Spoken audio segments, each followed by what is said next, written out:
You mentioned dementia, and I have it down here. Sure. Dementia. We hear that all the time. Right. So what's dementia? So dementia is the umbrella term to describe any person with cognitive deficits. Cognitive deficits is the typical, short-term memory is one thing you always hear people with dementia have. But in order for them to be qualified per criteria for true dementia, they also have to have difficulties in doing independent activities of daily life. For example, patient with dementia will have, let's say, problems forgetting certain details of certain things, forgetting to pay their bills on time, forgetting details of conversations just had earlier in the day. They may have even changes in personality, their mood changes. And we're talking about people who never had, let's say, depression or anxiety. And then, now they're in their 60s, 70s, 80s, and they're a completely different person that they used to be. They may have problems with visuospatial. For example, Alzheimer's patients, they get lost because their specific lobes of the brain, the temporal and parietal specifically for visuospatial, they lose brain cells that can process that. So a typical patient with Alzheimer's type dementia may start getting lost, wander around. Typical story is, person who's been driving to the same place over and over, and eventually they're like, they can't figure out how to get there anymore. Or they really have to start using an aid, such as like a GPS device, when they never had to do before. My grandfather had that. Yeah. And there's different types of dementia. Dementia, again, is kind of like headache, right? So dementia is the broad term, just like headache is the broad term. And then within the dementia realm, there's like the Alzheimer's type dementia. There's the second most common is a vascular type dementia, which is like tiny silent strokes that cause cumulative effect with your brain cell loss. There's Lewy body dementia, there's frontotemporal dementia, and then there's like the more rare type of dementias. So it's a pretty broad field. It's the headline term for people forgetting things. Right. In short answer, yes. Yes. But there's different ways. There's different reasons to forget things. So because I just want to say something about that, because I always get young people who are like, oh, I think I have dementia.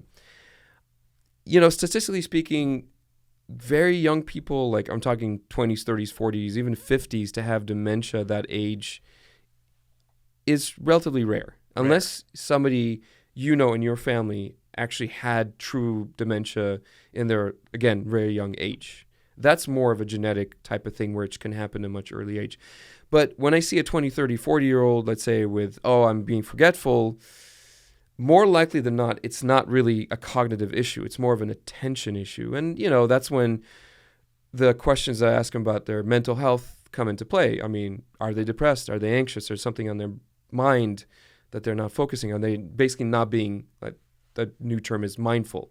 Interesting. So, wow. So it sounds like dementia is more typically in older people, where seizures, you mentioned, it could go away for kids. Yeah. It sounds like seizures would be in younger people, or am I reading into that wrong? Well, it's not that simple. Seizures, the generalized epilepsy syndromes can be in younger people that eventually goes away if they're the benign forms. But then people can have seizures throughout their lives from other secondary the causes. Whole life. Got it. So, brain trauma, other damages they may have done to their brains from drugs, alcohol, etc. Or also as they get older, again, if they become really demented, for example, Alzheimer's patients, for example, can eventually down the line develop seizures.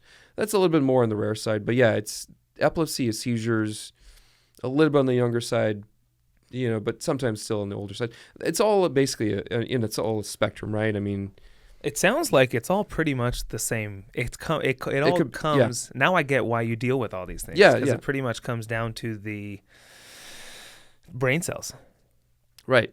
I mean, you have to put it in a context, right? Like if you see an older person who's never had migraines or headaches before in their life, and now they have headaches, then you have to be really suspicious that they really have a true migraine, because certain disorders like migraines, it's very rare for people over the age of 50 to have their first onset of migraines at that age. If anything, a lot of people, especially women, have their migraines stop after their menopause. Because, and the theory is something to do with no more shift in hormones and, the ups and downs of hormones throughout the menstrual cycle.